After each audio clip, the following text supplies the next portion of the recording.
Kyle Henderson, Bama football on YouTube. Can I get a roll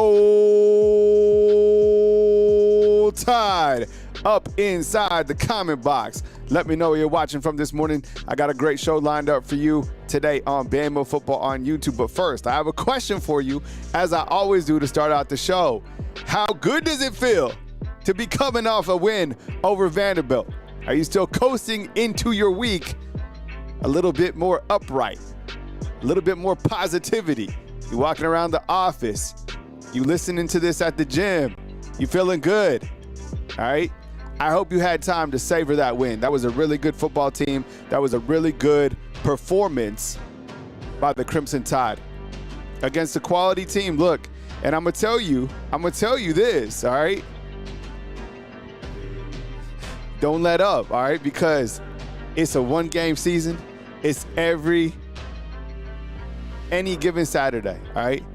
The gauntlet continues, all right? Look at this. Oh, my goodness. So coming up next, I'm telling you, I was watching Missouri this morning. This is a damn good football team. Really good football team, a lot of different components. I'll talk about Missouri at the back end of the program. Nobody else is playing a schedule like this. If you're not from the SEC, nobody's playing a schedule like this, man. I'm telling you. A gauntlet. Look at this. This is what's coming, okay?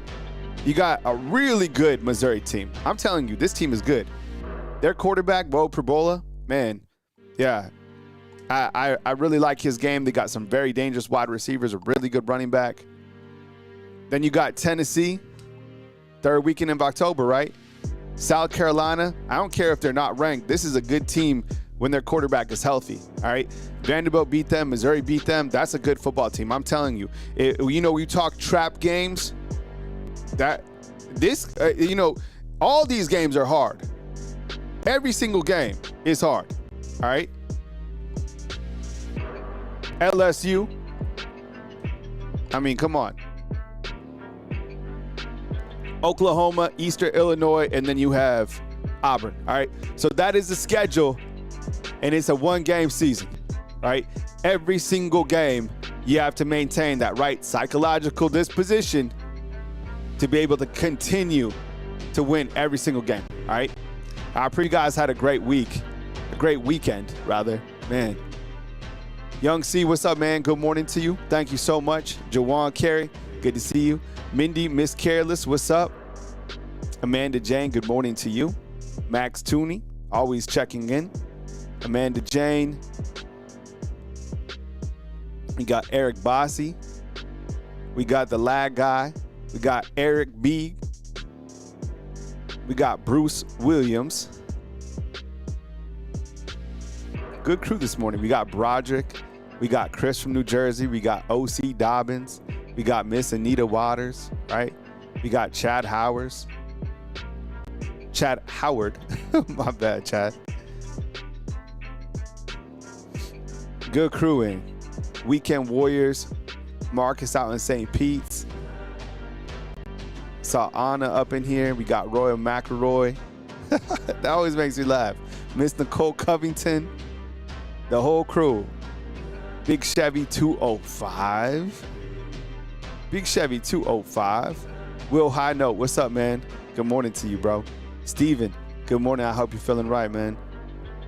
We got MM, 1 week at a time, 1,000,000%. Good to see you. Yeah. Yeah, Arnetta Neal, what's up?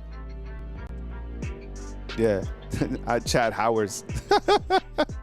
S4, what's up, man? DJ Gray, good to see you, man. Remember Chad? Yeah, Chad Powers. And was it Kenny Powers too? All right, look. These are the things that I guess you could say you learned against Vanderbilt. All right, so post inside the comment box. What did you all learn after Vanderbilt? Against Vanderbilt, whatever. Like, post something that you learned.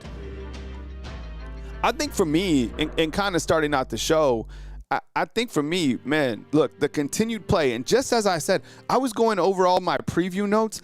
I think I got like 100 out of 100, man. I aced the test.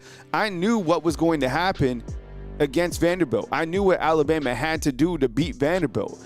The play of Tai Simpson, again, the only, I think, area I missed at was I didn't think that Tai Simpson would throw for over 300 yards. Guy threw for 340. And people were like, yo, he's off. He was a little bit, I guess, off in the first drive or whatever. But after that, once he settled in, yo, Tai Simpson was once again dominant. I think he's up at the Heisman frontrunner right now. I have another graphic coming up. I think it's like plus 700 for Tai Simpson. So he continues to play like this. He's going to be up at Manhattan at the quarterback club, you know, running for a Heisman trophy, beat the Theismann, right? 340 yards. I think the things that he continued to show in this particular game was his playmaking ability. I really like that a minute and 11 drive that they had when they had to go lightning. Man, this is a fast team and super dangerous. Honestly, I was like, maybe you just take the ball into half and, you know, maybe you get to where you can take a long field goal, something like that. No, Bama went full steam and super aggressive when they had to. And Tai Simpson was able to operate at a very high level, hit all his wide receivers, and then comes up with a touchdown pass to Jeremy Bernard. That was one of my favorite series, right? On the other side, you know, you look to kind of the beginning of the game and how they utilized Jam Miller. I knew from the jump, as soon as they started feeding Jam Miller, that he was going to be a problem for Vanderbilt. I knew this even coming into the game. I told you. Do you remember this? I said, and I think we all agreed on that, is that Jam Miller, he looked really good against Georgia. He did. 16 carries, 41 yards or whatever. Against Vanderbilt, his first couple of runs, I was like, oh, here we go. Jam looked great. What was your thought about Jam Miller inside the comment box? Were you impressed with Jam Miller? I think Jam Miller looked like the Jam Miller that we knew he was going to be kind of in the preseason, right? I was super impressed with Jam Miller. And clearly the 1-2 punch is him and Kevin Riley, and I'm not mad about that. Guy is super talented. He's big. He's imposing. Super dynamic running back. Thought he did a really, really good job. Right? You all impressed with Jam Miller? Me too. So he actually ran for 136 yards. That was the total, right? Because he had that long run at the end. I guess the only thing that I didn't really like about it was the fact that in the second half, I felt like they should have fed Jam more. They kind of went away for it. But I think clearly this guy's healthy. And he's going to be a problem for all the defenses that he faces the rest of the way. I mean, the guy is absolutely him, 100%. And the offense is more powerful with Jam Miller back in, right? You look at this is the biggest thing right here. The second half adjustments by the defense. Can we get a thumbs up on the second half adjustments? We were all of us, we were talking about the defense in the first half. And look, Vanderbilt's offense was a problem. They came out and they did pretty much what they wanted to do. It was their game plan in that first half against Bama, right? Everybody was open. Diego Pavia was doing Diego Pavia things. But man, the second half was a different story. So think about how critical this was, right? So Alabama scores and it makes it 14-14 at halftime.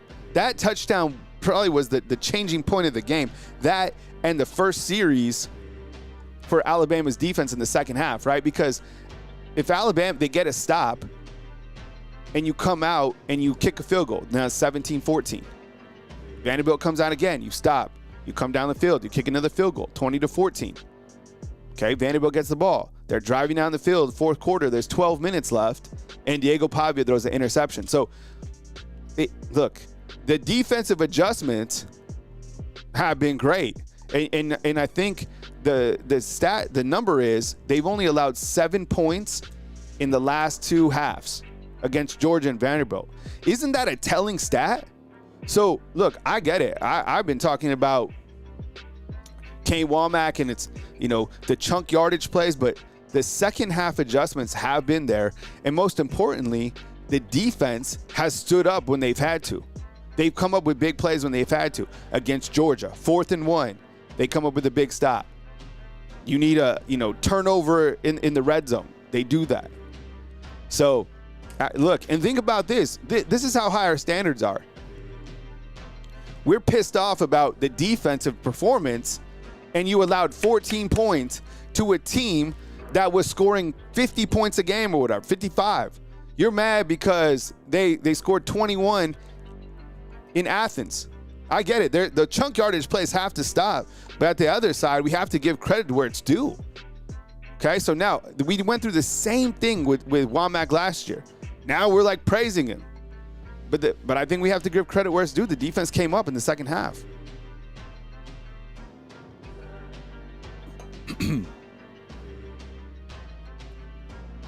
The last point right here, Coach Kalen Debor is now 5-1 against top 25 teams since he's been coaching here. That is a strong number, right? He comes up big against these top 25 teams. And you kind of look to the rest of the schedule. Well, you got more ranked teams right here. Missouri, Tennessee, LSU, Oklahoma, all those teams ranked in the top 25, right? And you also played two other teams in the top 25, which you beat. You beat Vanderbilt and you beat Georgia. You did lose to Florida State, right? Who's not even in the top 25 anymore, which is crazy. Hey, fam, if you want to take your experience up, if you want to support the program on your phone, you can hit the join button right here. It's circled. There's different levels. I got to update the screen on the right. We've had a lot of people join as of late. I really appreciate you guys, whether you're fan funders, the super chats, all that stuff. You guys make, you guys provide an ability for me to do this as a full-time content creator right here on Bama Football on YouTube. If you like the product, you like all the videos, a way to support, another way to step up the game is to hit that join button, different levels, and I really appreciate you guys thinking about the opportunity to support the program. Super chats, Venmo, Cash App, whatever you guys have to do, I really, really appreciate it. So as pointed out, you got the second half adjustments, but I have to ask you, and I had a video go out, I don't know if you guys saw it or not, and I was talking about, I want to just get your opinion on Ryan Grubb, okay? I have never seen a coach with more gadgetry than Grubb. Yo, am I right? There's a lot of gadgets that he has, and I do like the offense. I do like the schematics that he has with the offense. I think the quarterback development is very, very good. Can you imagine how good those other quarterbacks are getting weekly, right? But man, this guy has a lot of gadgets. I see a lot of people talking about Michael Carroll. That's what's up. Good to see a freshman getting recognized. Yo, there's so many freshmen playing right now, right? Lazier Brooks, Michael Carroll, Justin Hill, Dejon Lee, right? Caleb Edwards. Man, there's some really good freshmen on this team. The future's bright. But sometimes there was like the one gadget play, there's like a couple that I don't like. I guess I like, I don't know, 60% of them, 80% of them or whatever, but it was a 3rd and 5 and they came out on that Wildcat play. I didn't think you needed to do that. I didn't like the play where they did like Ty pitched it to Jeremy and then Jeremy threw it to Isaiah. I didn't like that. I do like the plays to Caden Proctor.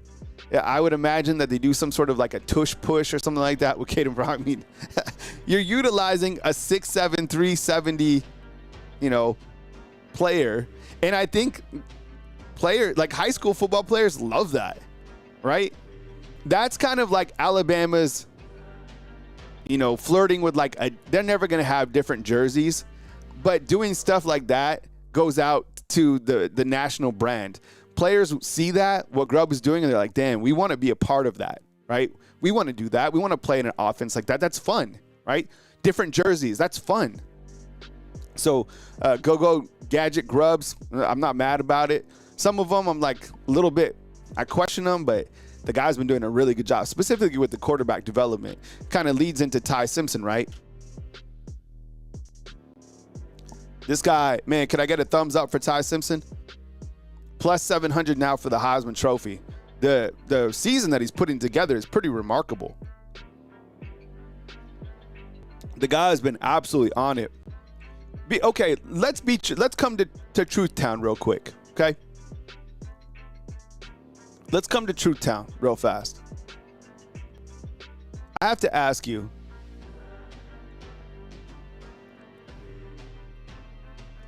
yes or no, Okay, I need to put a poll up in here, okay? Because I want to, and be honest, okay? Did you think, oh, I don't know, that photo was the one I found. Did you think that Tai Simpson would be this good? Just be honest, all right? I'll be honest with you. Look, I knew that Tai was going to be really, I thought Tai would flourish under Grubbs, right? Ryan Grubb. I thought Ryan Grubb would set the stage for Tai Simpson. I thought that the wide receivers weren't going to be an issue because they're super talented. The issue was going to be like, can the offensive line protect him? And let's see what he can do. I think Tai honestly has, I know they've only played 5 games or whatever, but I think he's exceeded my expectations. I'll go on record by saying that. This guy is like balling out. He's the hottest quarterback in the country. I'm glad that people are starting to talk about him because nobody was talking about him in the preseason. But I have to say that he's better than I thought he was going to be. Up to this point, there's a lot of football left. Things change. But Eric, inside the comment box 5, you're right.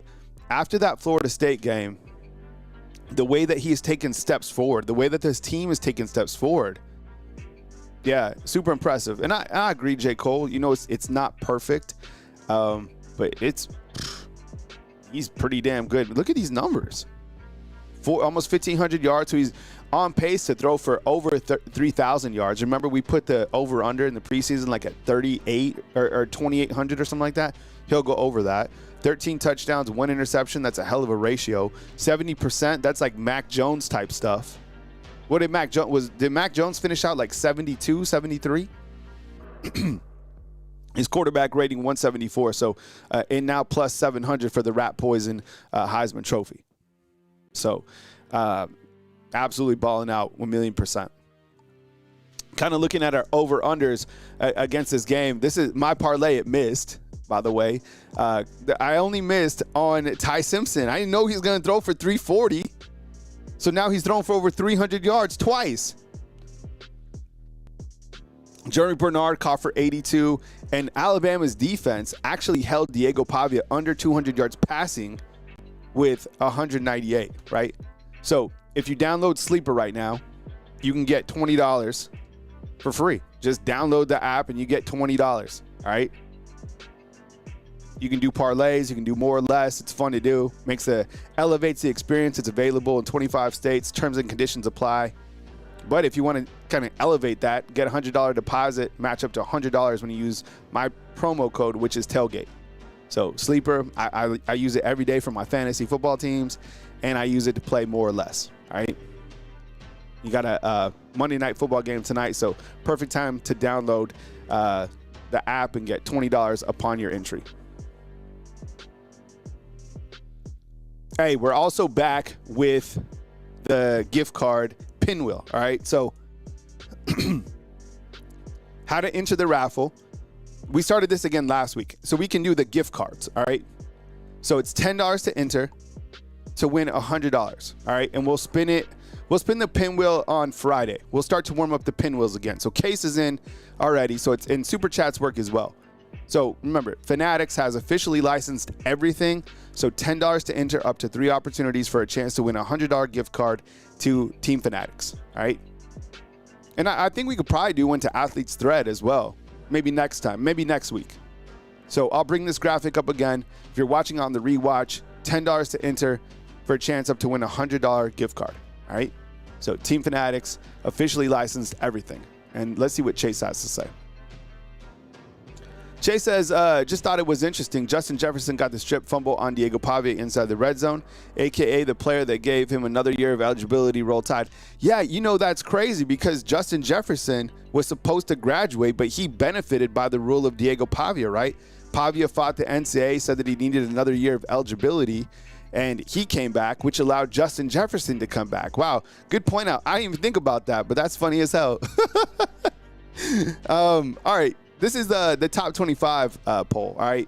And we're looking at right here, you can look at all sorts of polls. I think you have a typo in the title. Do I? What's my typo this time? All right, let me check out. I need to early Lil.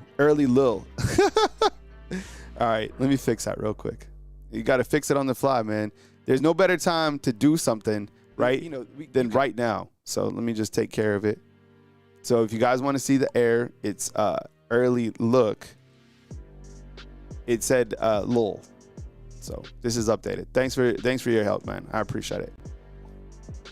A one-man streaming machine, so I make errors constantly. Right, it's just part of my life. But I don't think it's ever like stopped me.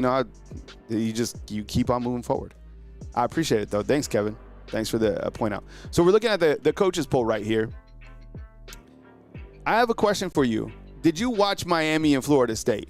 Yes or no? Inside the comment box. I have to tell you, if I had a vote in the coaches poll or the AP poll, I might put Miami as the #1 team. And I've been really high on Ohio State. That team looks good. Man, they Carson Beck's balling out. Yo, Miami's a good football team. I think maybe the jury might still be out a little bit on Oregon. Ohio State and Miami are good football teams, all right? In kind of the same way about the jury still being out on Ole Miss, Texas A&M, and Oklahoma. I want to see when John Mateer comes back, can he get to 100%? They playing Texas, I think, this weekend, right? Is Oklahoma and Texas this weekend? Texas versus Oklahoma? I think it is. Yeah, that's this weekend. That should be a great game. I mean, you're going to be missing John Mateer. I would have loved to see Mateer, shred up Arch Manning. But I think kind of the jury's still out for me a little bit on Oklahoma. I think isn't Texas the favorite in this game, Jarvis? Then you have Indiana, you have Alabama. I still look, the coaches poll and the AP, they love Indiana. They love teams from Indiana. To the right of them is Notre Dame. Notre Dame keeps moving up. I promise you, Notre Dame is going to take someone's spot from the SEC in the playoffs. Because I think if Notre Dame continues to win, that'll make the difference from the SEC getting 5 in the playoffs to getting 4. They'll take someone's spot, right? Because you have to take Memphis if Memphis wins out. And if Notre Dame wins out, they love Notre Dame. So you got to get Notre Dame in. Plus, they don't have a conference championship game. Other things that stand out to me within this coaches poll, Florida State dropped out, right? They're no longer ranked. They ate the rat poison, and now they're done. Man, that's crazy. I didn't think that Florida State would crash out like that. A loss to Virginia and a loss to Miami. Now they're out of the top 25, just like that. Can you imagine their fan base?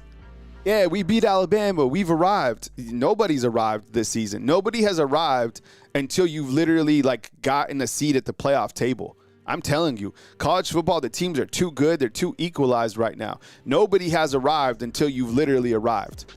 The gauntlet of these schedules is crazy, specifically in the SEC. I mean, I think that Indiana's a pretender. I don't know much about Texas Tech. I know people really like them. Georgia Tech, I think they're a pretty good football team. Michigan, not impressed. My thoughts on Notre Dame and kind of the rest. So you're starting to kind of see, the top 12 teams kind of stretch away from the field, in my opinion.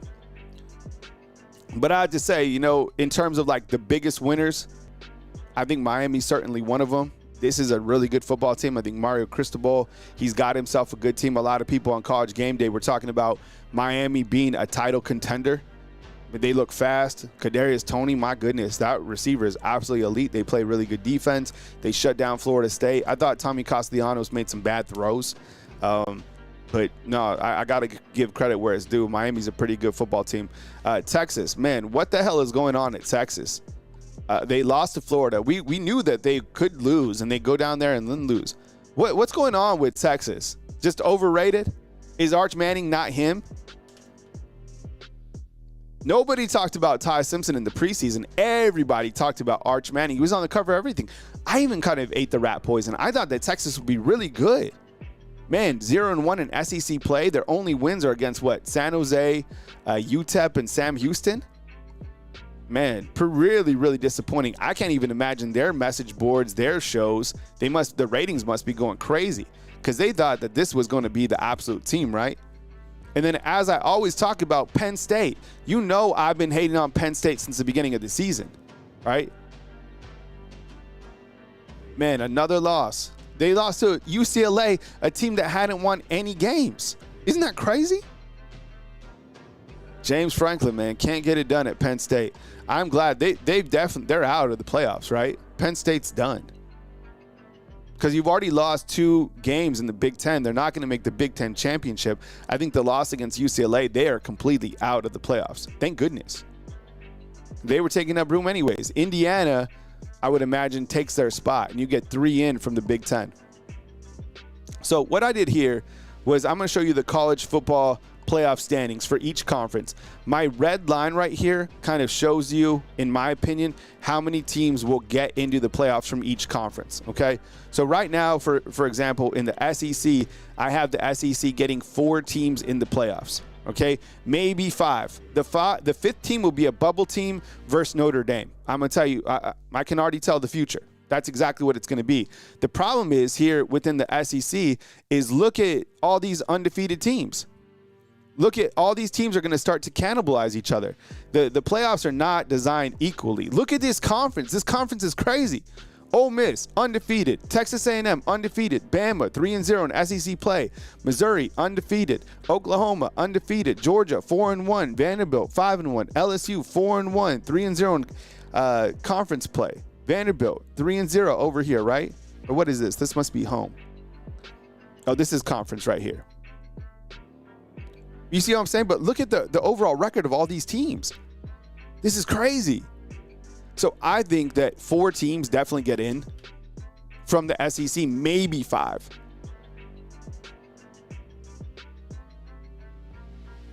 But what a conference. This is probably the deepest that the SEC has ever been. Am I wrong?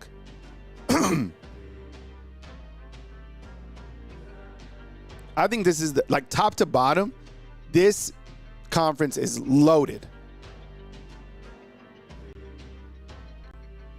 There's going to be a lot of teams that miss the playoffs. That's how it is. They could, theoretically, they probably have 6 teams that could really get into the playoffs, but they're not going to. I mean, look at how many teams right here in the coaches poll. 1, 2, 3, 4, 5, 6, 7. 7 teams in the coaches poll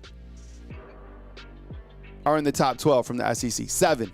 And only 4 are going to get in because of the way that the playoffs are designed. So here's a look at the Big Ten. I'll go full screen as well. I have the Big Ten getting 3 teams in. And this isn't like any sort of indicator of which teams will get in, because I think at the end of the day, it'll be Indiana, Ohio State, and Oregon. I'm just saying per conference, 3 teams from this conference. So I have 4 from the SEC, 3 from the Big Ten. Okay. Look at all these other teams. Come on. Illinois, no. USC, no. Iowa, Maryland, Minnesota, Nebraska. Man, what a weak conference. These teams clearly, I mean, they've won the last 2 titles, but overall this conference, I mean, yeah, the reason that a lot of these teams are better at the back end of the season is because they're not playing the gauntlet of the schedule, right? I have 2 teams making it from the ACC, not Virginia and not Duke. Probably, right, the teams that play for the title, I would imagine it's Georgia Tech and Miami, right? So 2 teams from the ACC. I don't think 3 teams will get in right here. But 2 teams. Wow, Florida State's not even on this board. Where are they? And then I have 1 team getting in from the Big 12, which will probably be, I would imagine Texas Tech or BYU. I don't know. There's a lot of football left to be played. So only 1 team from this conference, right? And then you got to take a team, the highest ranked team from this conference, I would imagine too. So right now it's Memphis. And to kind of put it on a board, right? This is on 3, their latest playoff predictions. And so let me explain this, all right? This is the format this year for the college football playoffs. The first 5 conference champs have to get in. The stars on this graphic, represent the conference champs that Andy Staples has for On 3. So, for example, he predicts that Ohio State will win the Big Ten. He predicts that A&M is going to win the SEC. They're in. He predicts Miami will win the ACC. They're in. He predicts Texas Tech will win the Big 12. They're in. And he predicts Memphis will win the AAC, right? So they're in. And then the next teams right here are the 7 at-large teams. So from there, he goes number 5, Indiana, Big 10. Number 6, SEC. So he has Ole Miss and A&M playing in the SEC championship game. Then Bama. Then 2 more teams from the SEC, right? So in this setup, Andy Staples actually has 5 teams going to the playoffs. I don't think that will happen because of this team down here, Notre Dame. You see what I'm saying? Notre Dame, if they win out, they will be a 2-loss team. They don't play in a conference. Oklahoma's going to suffer some losses. What if they lose to Texas? What if they lose to Alabama? There's 2 losses. You know how all these SEC schedules are. I just showed you. Notre Dame doesn't play anybody else the rest of the season, right? So I'm going to tell you, Notre Dame is going to take a SEC spot.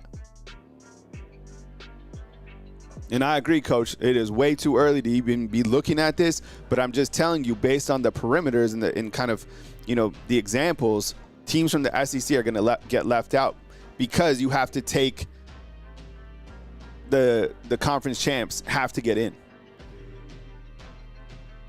It was shutdown weekend.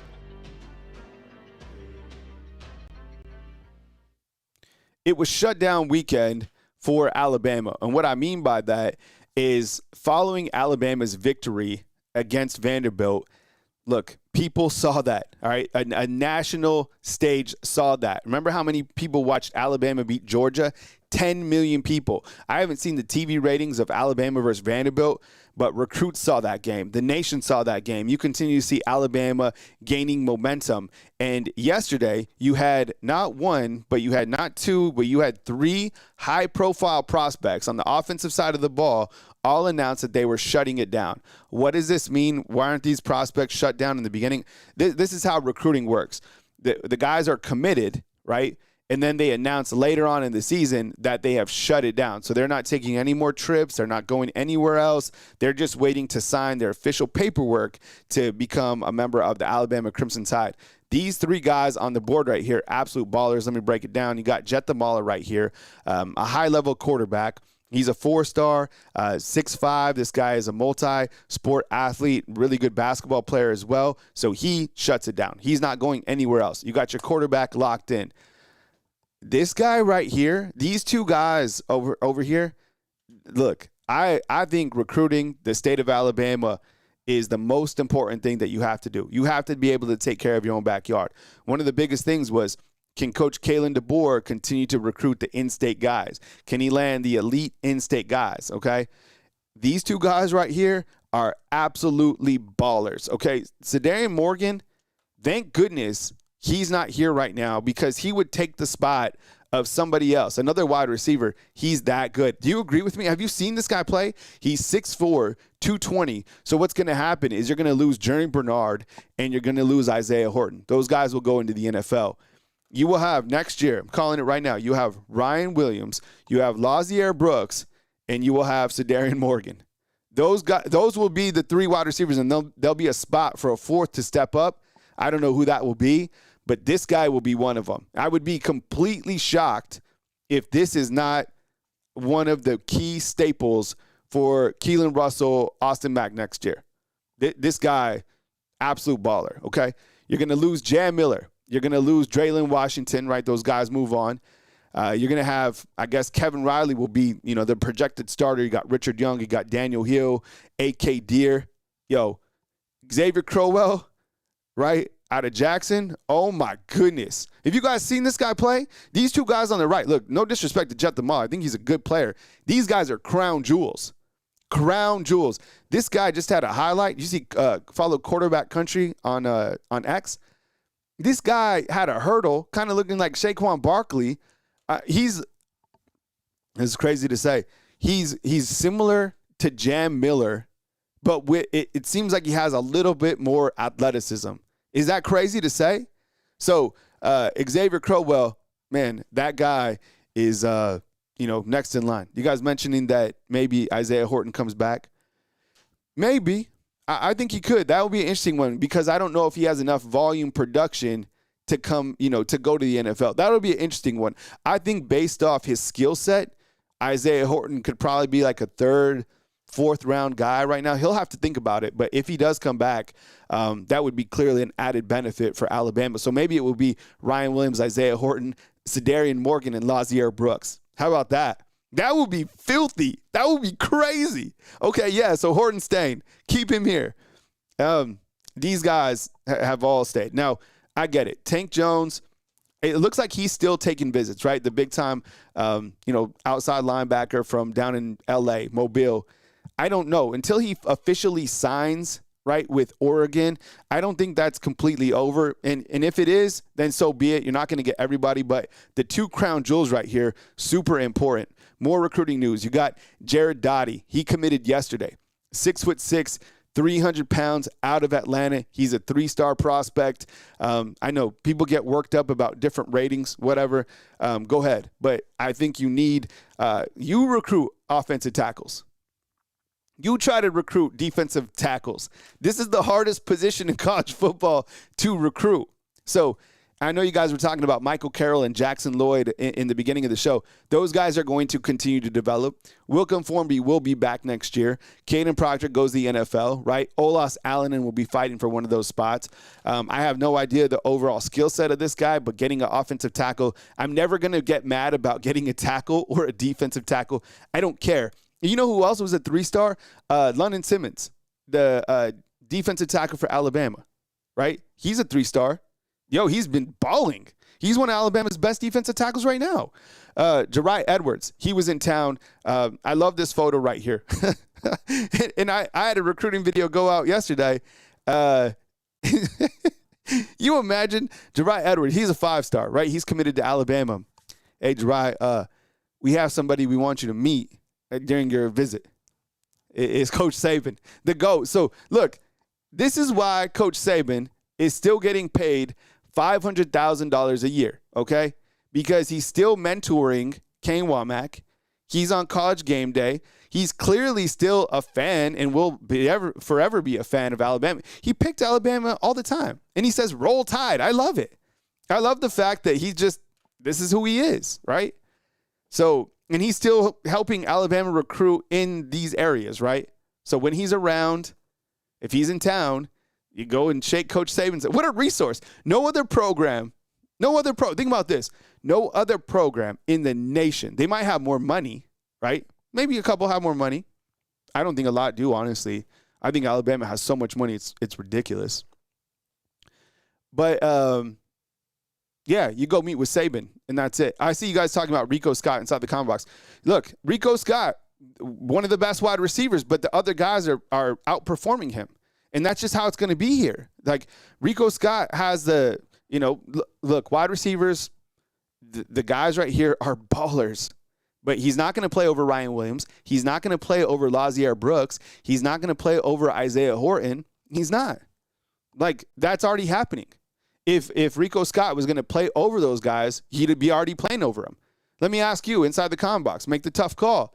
You got Rico Scott or Lazier Brooks. Who do you put out on the field? Oh, yeah, Lazier Brooks was a 3-star. Who do you guys put out on the field? Lazier Brooks or Rico Scott? Sound off right now inside the comment box. You guys decide. I think the coaches, their job is to put the best player out on the field, and clearly Lazier Brooks is the next best wide receiver. If he wasn't, you put Rico Scott there.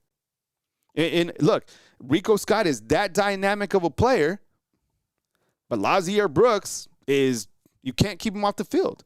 If you have extra room, you put on Lazier Brooks, period. See? Everybody's saying Lazier Brooks. And Will's saying both. But then who do you take off? Do you take off Isaiah Horton or do you take off Ryan Williams? Yeah, I know. Alabama's so rich. It's crazy. And then the last thing over here, the elite level recruiting. During the season, we stopped talking about Courtney Morgan, right? But Courtney Morgan said this, and I heard him speak before the season. Courtney Morgan's mindset is into next year. I love that. And he's like, not that I'm not present and enjoying what we got going on and, player personnel and all that stuff, but he's thinking about what players might leave, what players are leaving based on graduation, right? And the needs of this team going forward. So he's the guy behind the scenes in terms of recruiting the player personnel. And I have to say this, it's Coach Saban recruited at the highest level, period. We all know that, right? But what Coach Kalen DeBoer and Courtney Morgan are doing right now, how would you assess Alabama's recruiting since Kalen DeBoer has been here on a scale of 1 to 10? Seriously, I'd say a 10. And you know me, I don't even rank things that high when we talk about it, but how could you not say 10? The guys that they're grabbing, the guys that they're able to get in this space, the recruiting is elite, period. Yeah, you could talk all day long about the wide receivers, about which guys you want to put on and this and that, but I'll be honest with you. This Cedarian Morgan, and I love me some Derek Meadows. Derek Meadows is a baller. I mean, he's super impressive. This guy, he is different. Instant impact player. Game changer. Can't keep off the field. Have you guys seen Cedarian Morgan play? Anybody out there? I am telling you, this guy is like a must get out of anybody in the world. This guy right here. So recruiting, yeah, elite level is on fire. It's amazing to see these coaches continue to recruit at that high of a level. All right, let's dive into Missouri. Here's an early look at the Missouri Tigers. This team is very good. This team, look, Vanderbilt's a really good football team. They're going to win a lot of football games. They're going to be challenging for everybody else. Missouri is really, really good.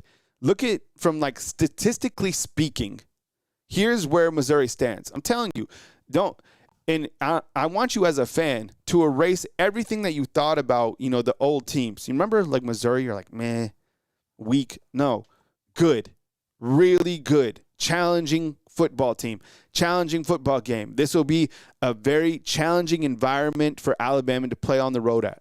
Once again, okay? They're second in total defense, right? The parentheses show you where Alabama is on this graphic, by the way, okay? Missouri is second in the nation in total defense. Second, okay? Fourth in total offense. Those two stats alone should tell you, regardless of who they play, their best win, by the way, is against South Carolina. Those two stats should show you, and you point out they haven't played the strongest schedule. I'm telling you, though, this is a damn good football team. Did you guys think Vanderbilt was good? I did. Vanderbilt was really good. This is another challenging team. Look at the stats. I don't care who you're playing. The stats are the stats. They're 7th in scoring in the nation. 16th scoring defense, right? Only allowing 14 points per game. First on third down conversions. And 12th in red zone offense. These are some pretty impressive stats. I don't care who you're playing, whatever it is. Bo Pribula, this guy is a wonderful quarterback. I think, honestly, Pribula is very similar to Tai Simpson. Tai Simpson's better, but this guy is very similar. When you watch his tape, he can extend plays. He was going to be the backup at Penn State, right? And then he transferred out.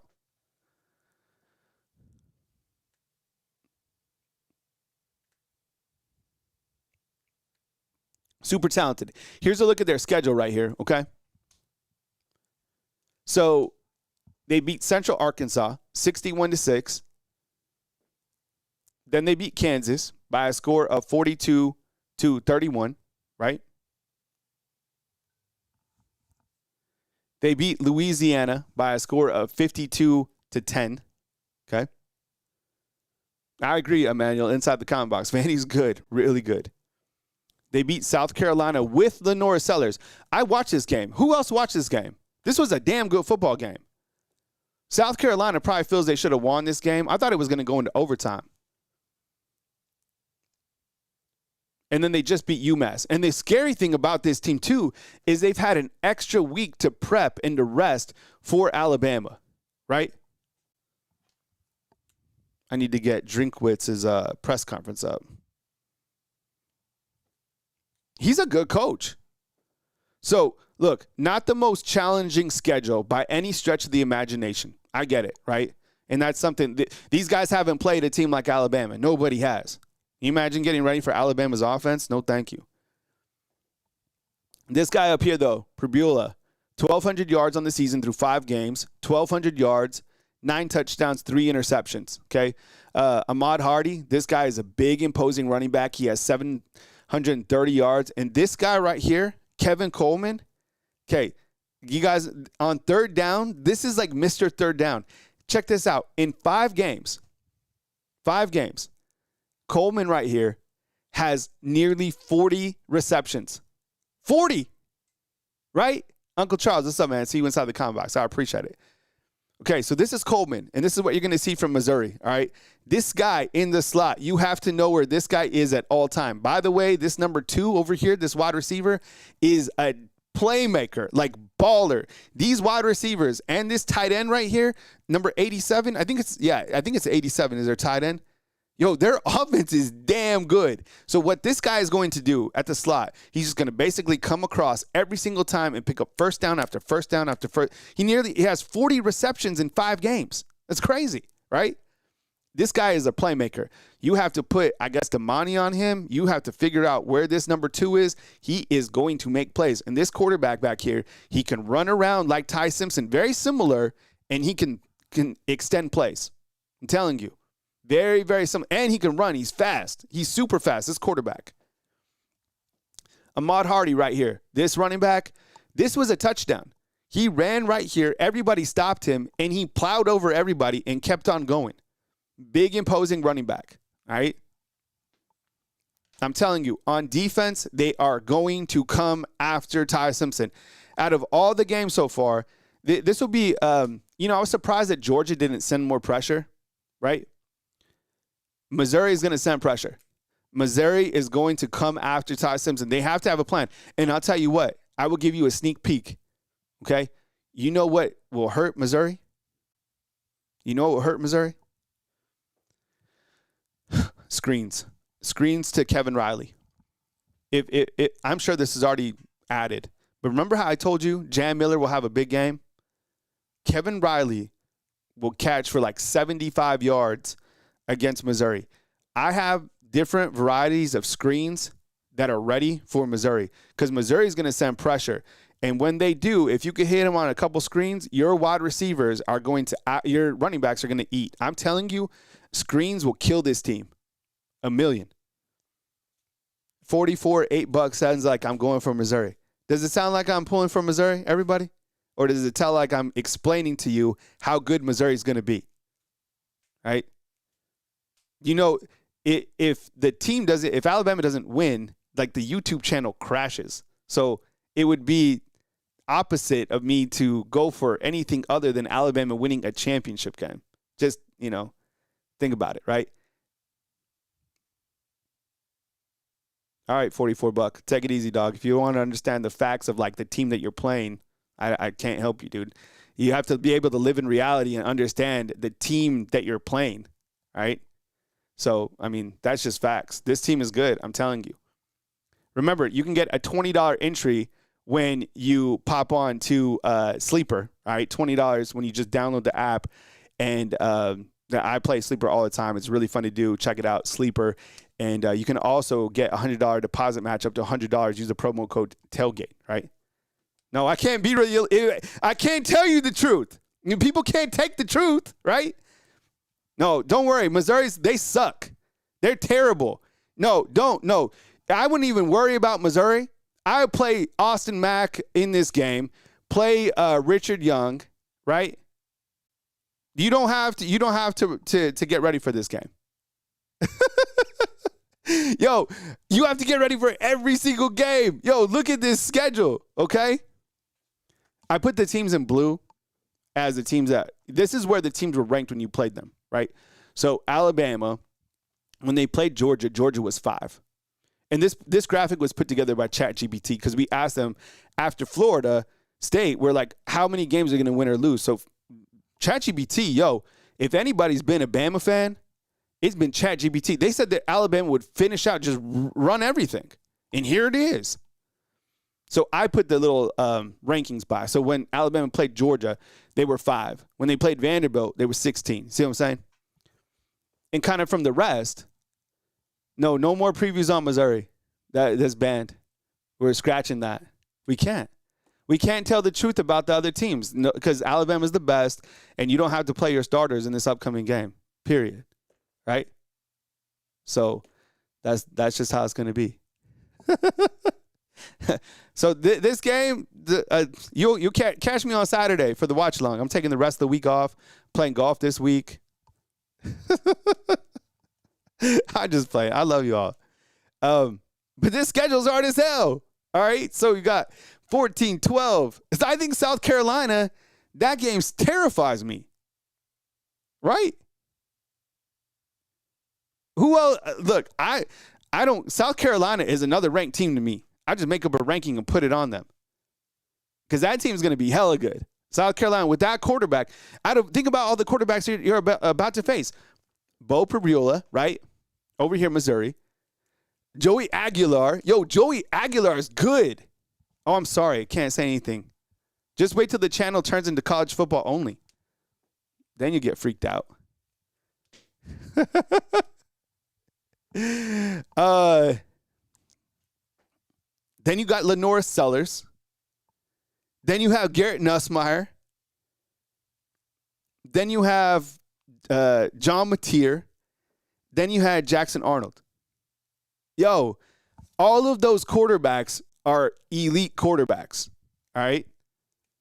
Or good quarterbacks. Elite is a different level, all right? All right, so that's one hell of a schedule coming up. Hey, if you guys want to get into this week's raffle, it's $10 to win a $100 gift card to Fanatics. You can get into these raffles, Bama_YouTube on Venmo, Cash App, Bama YouTube. $10 to enter up to 3 opportunities for a chance to win 100. Again, Bama_YouTube, Cash App, Bama YouTube. Or you can just get in with the Super Chat, all right? So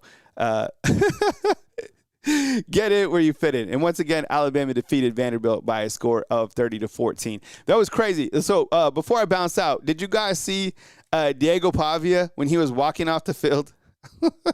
And he was getting into it with the Alabama fan? I mean, look, I'm not shocked to see stuff like that because Diego is like talking. Like, if you want smoke, you could ask for smoke. You know what I'm saying? And you got to be able to, get smoke if you're asking for it, period. So that's the kind of stuff that Diego Pavia does. The media is very good at going after every single thing that Diego Pavia does. It was the perfect villain for that week, right? Who is the villain this week? I don't know. I guess the coach, Eli Drinkwitz, he's probably the villain. And then you start looking for villains in the media because everything that you hype up on the villain, people click on, right? It's simple when you're in this world. It's like Diego Pavia probably gave everybody in the media bonuses because of, the stuff that he says, right? And, yeah, look, if you guys, you could talk against Diego, but I would, cautious you to say it, face to face because he's a wrestler. Have anybody, I don't know, you get up in life, has anybody fought a wrestler or wrestled with a wrestler? I'll tell you what, I promise you, never talk to somebody that has cauliflower ears, okay? Because if you do, you will find yourself in a death grip, trying to tap out. Cauliflower ears, stay away. They will choke you out. All right, fam. I appreciate you guys. Today we got Kalen Debor, Ryan Grubb, Kane Womack, who just got his contract extended, right? We love Kane Womack now. He's the best coach that we got on the team. So is Ryan Grubb. Everything's positive. Don't worry about the other team coming in. It's a 1-game season. 44, I love you, dog. And news as it happens. Be sure and follow the Facebook channel. That's like my website. And I post all that stuff there. But as news happens, I got you covered on Bama Football on YouTube. I'm telling you, this whole schedule, and that's what's unfair about college football, is the rest of the teams are glad that they're not in the SEC. Remember when Florida State, they were thinking about trying to come over here to the SEC? Remember when Clemson? You think North Carolina? Wasn't North Carolina the team that wanted to come over here in the SEC? Come on. Come on. You won't win a football game again. What a disaster Bill Belichick's been over there, right? Maybe it's just a one-season thing. I don't know. Man, crazy. All right. I love you all, fam. Each and every one of you. I appreciate you guys and all the feedback inside the comment box. Remember, like, it's okay to disagree. It's okay to have difference of opinions.